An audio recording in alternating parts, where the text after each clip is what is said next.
Hello everyone, আমি নিবেদিতা। নতুন একটা ব্লগে অনেক অনেক স্বাগত, অনেক অনেক ভালোবাসা। কেমন আছো তোমরা সবাই? আশা করছি খুব ভালো আছো, আমরাও ভালো আছি। সকালবেলা সেদ্ধ ভাত রান্না করে নিয়ে তো এখন গ্যাসটা মুছে নিয়ে নিচ্ছি, কারণ সেদ্ধ ভাত রান্না করতে গিয়ে ভাত উতলে পড়ে ভাতের মার পড়ে গিয়েছিল আর গ্যাসটা দেখতে একদম খারাপ লাগছিল, তাই এখন গ্যাসটা মুছে নিয়ে নিচ্ছি। গ্যাস বলতে গ্যাসের চুলোগুলো।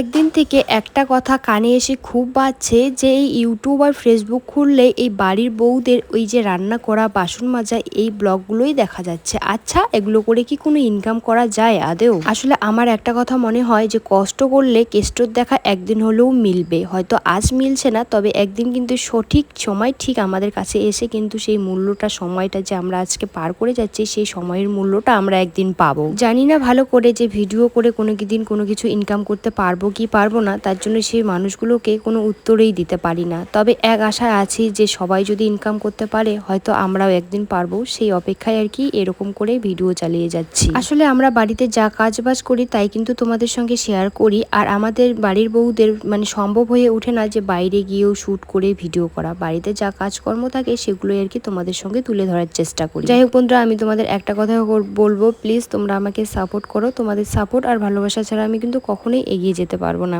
তো ওইদিকে আমি গ্যাসটা ভালো করে মুছে নিয়ে এখন চলে আসলাম কলের পালে। কলের পাড়ে এসে এই যে বাসনপত্রগুলো নিয়ে এসে এখন বসে বসে মেজে নিয়ে নিচ্ছি।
বাসনপত্রগুলো মেজে ধুয়ে নিয়ে এসে ঝুড়ির মধ্যে গুছিয়ে রেখে দিয়ে দিলাম। আর মা বলছে যে এদিকে ডালটা বসিয়ে দিতে, তবে কতগুলো ডাল বসিয়ে দেবো সেটার মাপ পাচ্ছিলাম না, তো মাকে বললাম। তার জন্য মা কিন্তু কাপ দিয়ে আর কি মেপে দিয়ে দিল।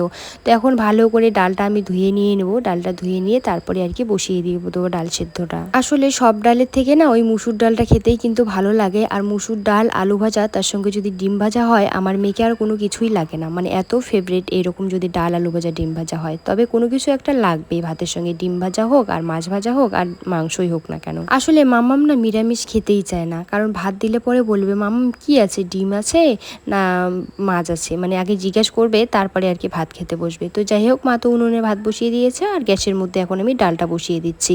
তবে ছোট্ট একটা যেহেতু হাঁড়ি আছে, তাই হাঁড়িটার মধ্যে জল গরম হয়ে গিয়েছে আর এখন ভালো করে ডালটা ধুয়ে নিয়ে ওখানে গরম জলে দিয়ে দিচ্ছি। আর বাবা এখন মামামের জন্য টিফিন নিয়ে যাবে। মা ওইদিকে আলু পরোটা বানিয়েছে, তো বলছে ও আলু পরোটা কোনো সবজি খাবে না। আলু পরোটার মধ্যে বলেছে যে চিনি দিতে, তাহলে ওই মিষ্টি মিষ্টি করবে, তাহলে শুধু আলু পরোটাগুলো মানে ভালোভাবে খেতে। তার জন্য মা এখানে কিন্তু চিনি দিয়ে দিয়েছে। আর আলু পরোটাগুলো কিন্তু খুব নরম হয়েছে, অনেকক্ষণ আগেই বানিয়েছে, এখনো পর্যন্ত দেখলাম যে শক্ত হয়নি। তার জন্য এই পরোটাটাই পাঠিয়ে দিলাম। মামাম কিন্তু পরোটার সঙ্গে মিষ্টি খেতে ভালোবাসে, যেহেতু মামামের সর্দি কাশি আছে তার জন্য কিন্তু মিষ্টি দেয়নি। ওই পরোটার মধ্যে কিন্তু ওইদিকে মানে চিনি দিয়ে বানিয়েছি, তো নরম হয়েছে, ওটাই আর কি খেয়ে নেবে। তারপরে আমি বৌদির সঙ্গে হঠাৎ করে চলে এসেছিলাম ফালাকাটাতে একটা দরকার সারতে।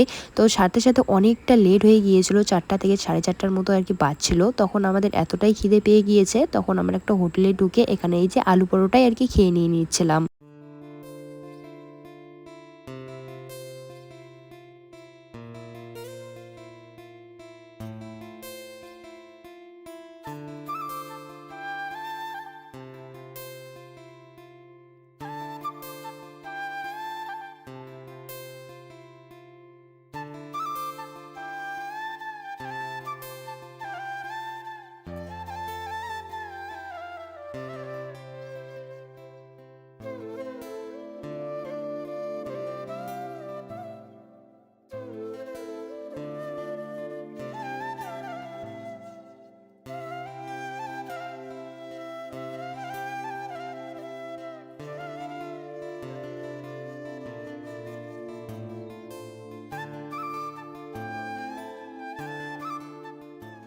খাওয়া দাওয়া সেরে নিয়ে বেশিক্ষণ আর লেট করিনি, কারণ অনেকটাই লেট হয়ে গিয়েছিল। আর যেহেতু মানে ভাইস্তার যোগা ক্লাস ছিল, আবার যোগা ক্লাসে নিয়ে আসবে ফালাকাটা উল্টা আসতে লাগবে, তার জন্য লেট না করেই ভাইস্তাদের জন্য কিছু নিয়ে তারপরে চলে এসেছিলাম কিন্তু আমরা বাড়িতে। আগে কিন্তু বৌদি ক্যামেরার সামনে আসতে লজ্জা পাইতো, কিন্তু এখন কিন্তু পায় না, যেহেতু ফেসবুকে অল্প স্বল্প ভিডিও বানায় এর জন্য আগে ক্যামেরার সামনে আসতেই চাইতো না। যাই হোক বন্ধুর, ভিডিওটা আমি এখানে শেষ করছি। ভিডিওটা ভালো লাগলে চ্যানেলটা সাবস্ক্রাইব করে দিও। Bye, tata.